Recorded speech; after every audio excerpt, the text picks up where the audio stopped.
Interview with Athol Fugard, December 1981.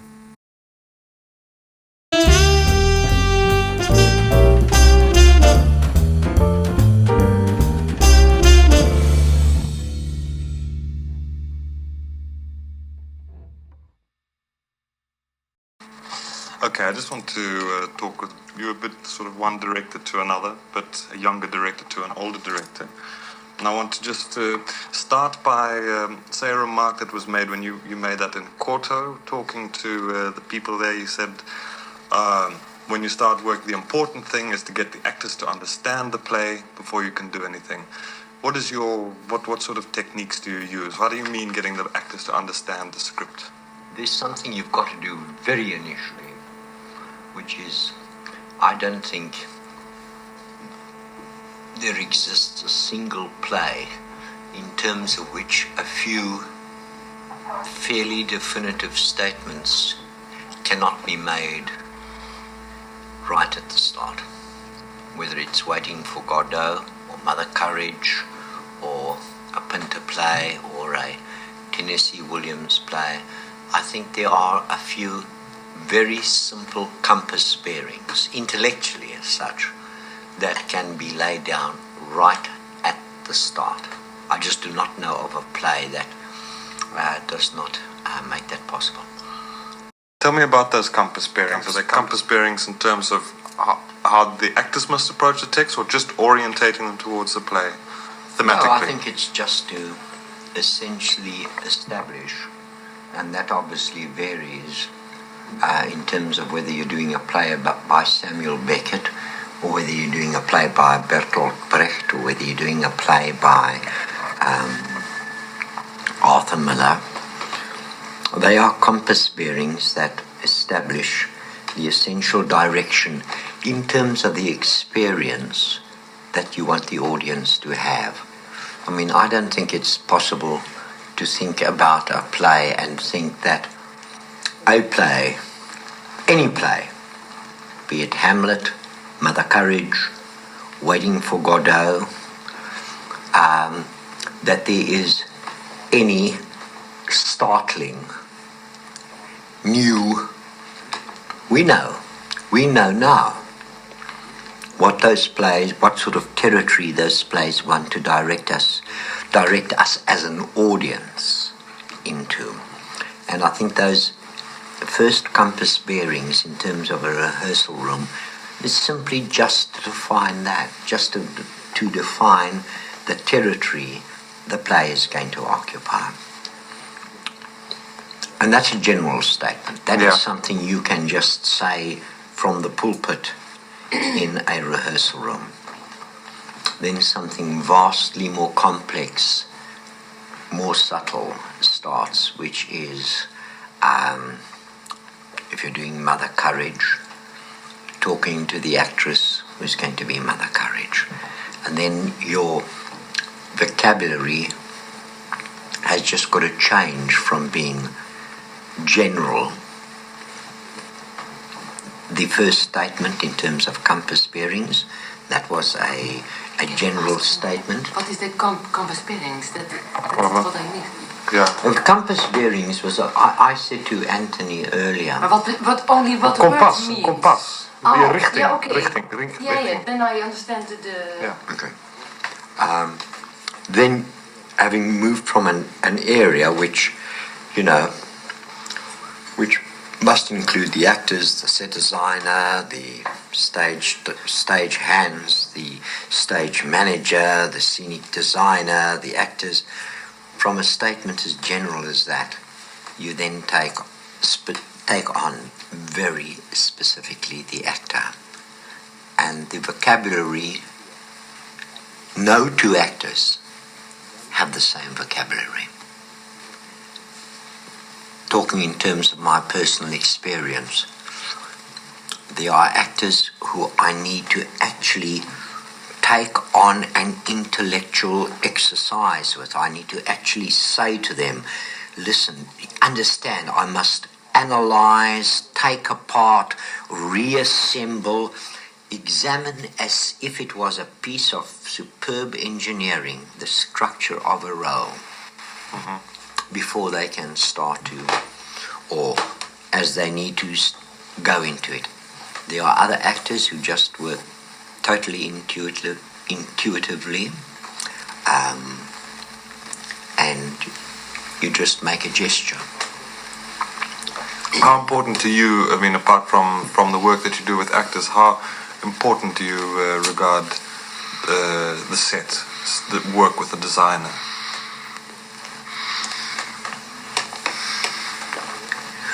I've looked for a long time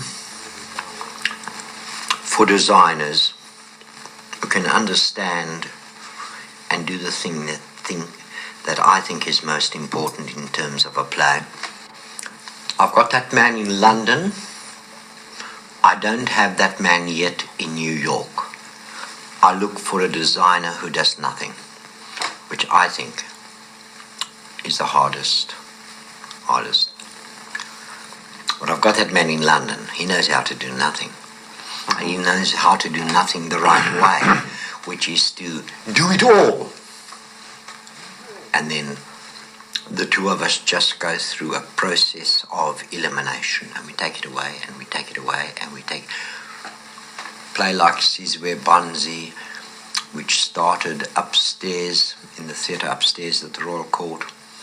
I went on tour. We came downstairs, and God knows that what we did on the theatre on the stage in the main theatre wasn't very complex, but it only took us one run through to realize there was too much out there. And I think one of my happiest images of myself in terms of this area of theatre is myself and that designer physically demolishing the set. Yeah. So we could open that night with nothing on the stage, but we literally put our fists into it. So for you, the actor in space, huh? The actor in space and silence. I'm interested in only one thing. And I was talking to your Yvonne about it both yesterday and about it again this afternoon. I regard my essential role as director as being midwife, foot throw to performance.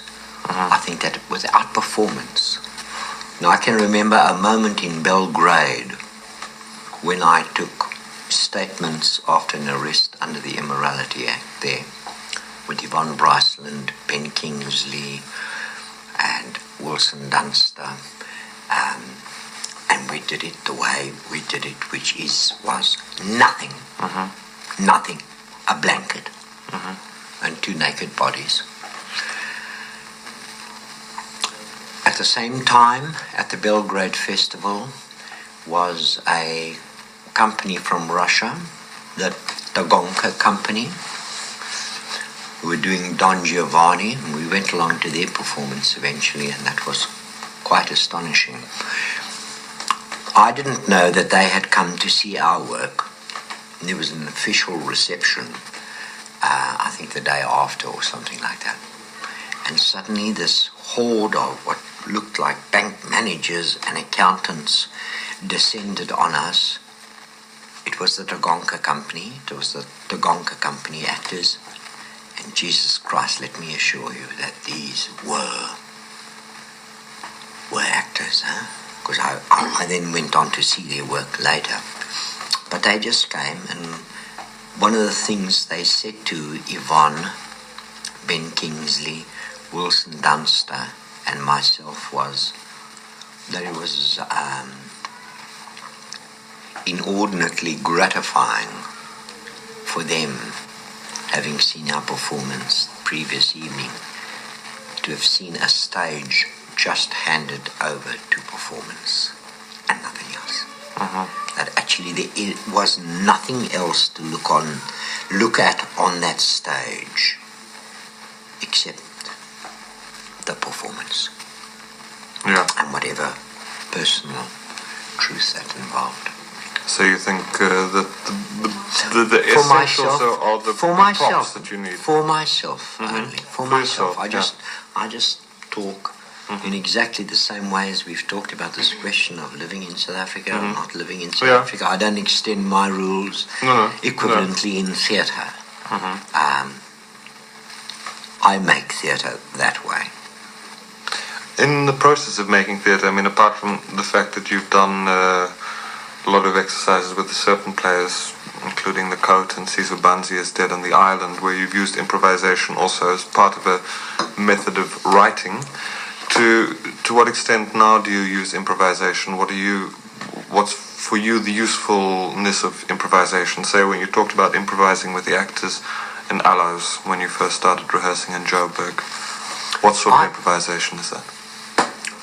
I have a sense, and I think this is to answer your question, I think I have a sense that they were incredibly important experiences for me.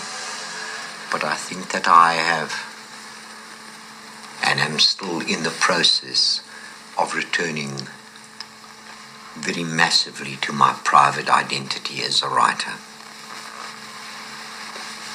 I don't argue, I'm not invalidating anything in terms of the processes I used in the past. There was a period after Bushman and Lena when I dried up as a writer, when I had a writer's block and couldn't write, and so I just worked with actors and made theatre. There's been a slow, and for me very, very significant, for myself again, personally, a very meaningful return to the total privacy of blank paper and myself, pen and ink, and leaving a totally private space only when I in fact have a play totally defined on paper. I've just finished a play like that, which is not to say that the rehearsal room is obviously not going to enrich the text, but it is in no sense as flimsy a mandate as some of the things that lay behind me. But now, do you disregard improvisation, or do you still find a use for it? I mean, I'm too tired. I'm too old now to deal with improvisation. You said that you did that with, for example, to find the name Xanadu. Yes, but that's a simple exercise. Yeah, that's not to explore a major area in a play. I mean, that was just fun. That was just to liven up a day in the life of a rehearsal room. There wasn't a major exercise into the sort of content of the play. It was just fun.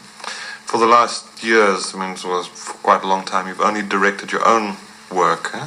For you, there must be quite a significant switching of roles from being writer to handling your text as writer and then handling it as director.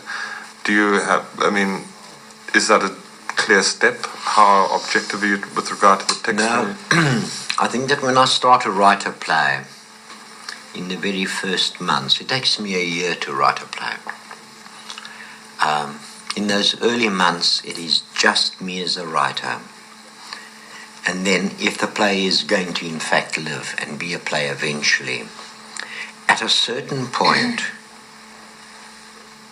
the blank page goes on also to be a space in my head in terms of which I very dimly see performance and the tempo and the rhythm of performance, and to have arrived, as I have now just recently, at the completion of Master Harold. I am impatient to get into the rehearsal room, not because I'm impatient to discover something. I know it. I know how to direct this play. Absolutely. It's already happened in my head. Obviously, there are going to be surprises.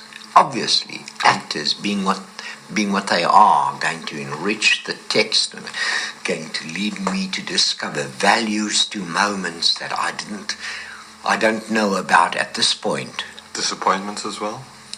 from the ideal performance in your head? No, I've never experienced that. Categorically, I have never experienced that. So But the essential outlines of the play which I have directed in my head at this moment, or sort of have blocked out, let me put it that way, blocked out in my head, that's there, and I just go into a rehearsal room and do it. Is it for you more a completion of a work that you start on? Yes, yeah, that's a nice way. It's not a question of changing gear. You see, I mean, I know in a way that no other major playwright at this time moves between, Brecht is dead, moves between writing the play and directing it as well. And at one point I used to act in them as well. But I do not, there is no change of gear for me. It is one organic arc. And when you okay, so it's one organic art. So there's not a moment when you take on the play as a director as such, because it all belongs to. I say things to the actors. When I did a lesson from Aloes on Broadway, I went into the rehearsal room and I said to these three fucking difficult American actors, and believe me, mate, they were difficult. I said to them, listen, this is the first day of rehearsal. I've got bad news. They got silent. I said, I've just received a telegram to the effect that the playwright is dead. So all you've got in the rehearsal room is the director. You understand what I'm saying? You understand the point I'm making? Yeah, sure. Okay. Sure. And in other words, you mean the text is not sacred at that moment? No, but I was saying the text is complete. Because for these three buggers, I'd been through so many problems. Then there came a time when, simply because the situation had relaxed, that I said to them at the start, I think it was like about 7 days later, I said, listen, I've received another telegram from Paris. They'd misinformed me the first time. He's not actually dead, he's in a coma. And we could possibly get messages through to him if it is necessary. Which I mean is also to so totally disarm them. Yeah. Do you think in terms, I don't mean it in any sort of intellectual way, but isms, when one talks about expressionism, realism, naturalism, do you think consciously about these? I don't know what those words mean at all. I'm sorry. No. I know that we've had a couple of conversations, and I've kept a deliberate silence in the hope that it would hide my ignorance, because you've used a couple of isms, telling me that you had chose a realism rather than a naturalism. Yeah. I don't remotely know what you're talking about. Yeah, well, that doesn't matter. No, I was just curious to know whether you consciously, Come on, Anthony. No, of course not. But if one was, it's not so much in terms of defining the experience as it was, but sometimes in tackling a new experience and making choices about what happens out there, and what is allowed and what is not allowed. I have used nothing on stage. At other times I felt the need to be very specific. And I just remain very simply governed by the circumstances under which I operate. I think my isms, if they exist at all, are dictated purely by external factors. Not choices. Yeah. Sizwe Banzi, in order to live for its first year, 2 years in South Africa, needed to be a play that you could put in a suitcase. Yeah. Carry around with you. Yeah, but this is applied we to... couldn't even fucking well carry a light. I mean, you turn on the fluorescent lights and you turn off the fluorescent lights. And that lets the people know that the play has either ended or that we've arrived at interval. Yeah. You take down the rope around the boxing ring and you put up an easel and a board with some photographs on it and, okay, get on with it now, man. And performance, and only performance, can sustain anything under those circumstances. Only performance. This is not a trick I can add. I mean, the actor, obviously, if he's going to be a photographer, must be in a position to point at photographs. Yeah. So he needs that. Essential prop. There are essential props. But I can't give them anything more than that. Most of your plays are portable, huh? So when they're going to walk around New Brighton at night, I mean, just walk around New Brighton at night under these fluorescent lights and make us believe it. Yeah, but don't want to really talk too much about you as a playwright, but more about you directing.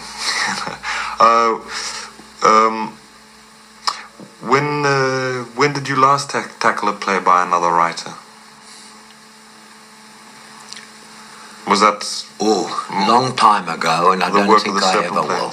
Yeah. I don't think I ever will again. No. So your directing is very specifically related to your plays. Part of my one organic arc. Yeah. And acting? Just film acting? Yes, simply because film acting doesn't require the savage disciplines that stage performance does. Film performance does not impose that same absolutely ruthless demand.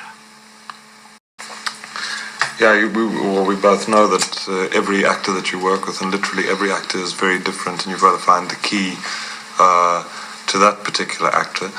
How prescriptive, how challenging are you? Or challenging and prescriptive don't mean necessarily the same thing, but in terms of confronting with actors, how do you? Yeah, it's a very vague sort of question. Getting what you want. I think I know what you're asking. And again, I'm thinking about a conversation I had this afternoon with Yvonne, where we in fact talked about that, and where I spoke to her about a relationship I had, for example, over many years, and most probably one that I can never repay. My debt of gratitude to it is of an order which is with Yvonne Bryceland. And I was saying rightly to your Yvonne that I would just find myself finally in a rehearsal room with Yvonne and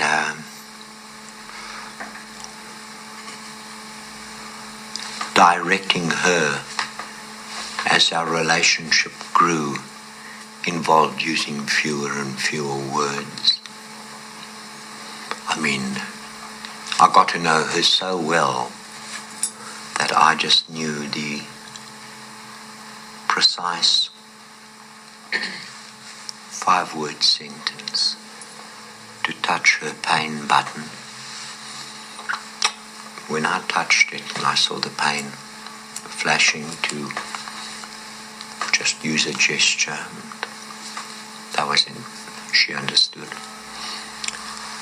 From an experience like that, to actors I've had to be very patient with, who've asked for an intellectual analysis of the situation, of the role, and you give that, and it's to direct adequately is to humbly attempt to master as many languages as you are likely to meet actors. Yeah. When you see other performances of other plays that are not yours, directed by other people, and you don't know, do you see much theatre or do you avoid it? What are the qualities that you might, how obvious to you, I mean, as a director, is direction in a performance, or what qualities do you admire in performances and plays and other directors when you see work? I've had some good experiences recently. But by and large now, I think I'm sort of over the edge in terms of age and what have you. And in an area where I'm just going to work out, certainly as I get older, my sense of my writing is that each play involves me having kept an appointment that I made with myself. Now, if it's as simple as that, and it is actually for myself as simple as that, I actually don't need to know what Harold Pinter's doing about the keeping of his appointments, or Wesker, or Osborne. I know I have appointments to keep. I've just kept a very important one recently. There might be others. I consider myself to have enough command of my craft to know what set of tools I need to make an experience or to create the shape in terms of which I keep an appointment. So it is with a certain sort of, there is no urgency. I do go to the theatre. I went to the theatre last night. But there's no urgency, as if somebody might know something I don't know. I know as much as I need to know